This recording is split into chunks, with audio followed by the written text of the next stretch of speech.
ചൈനയിൽ പോയപ്പോൾ നമുക്കൊരു വേറിട്ട അനുഭവം എന്താ വെച്ചാൽ നമ്മളെ കൂടെ നമ്മളൊരു 10-30 പേരുണ്ടായിരുന്നു. അപ്പോൾ ഒരാൾ ഫാക്ടറി വിസിറ്റ് ചെയ്യാൻ പോയപ്പോൾ ഒരു ടാക്സി വിളിച്ചിട്ടാണ് പോയത്. അയാളൊരു വില കൂടിയ ഒരു ഐഫോൺ കാറിൽ മറന്നു വെച്ചു.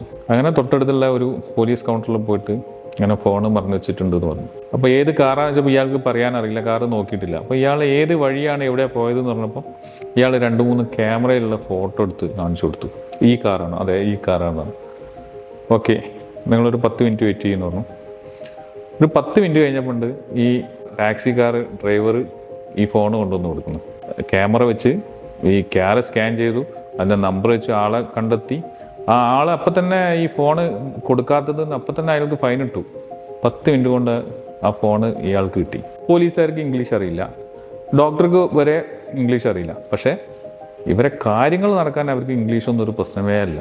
ഒരു ടെക്നോളജി വെച്ച് ഡെവലപ്മെൻറ്റ് അത്രയായിട്ടുണ്ട്.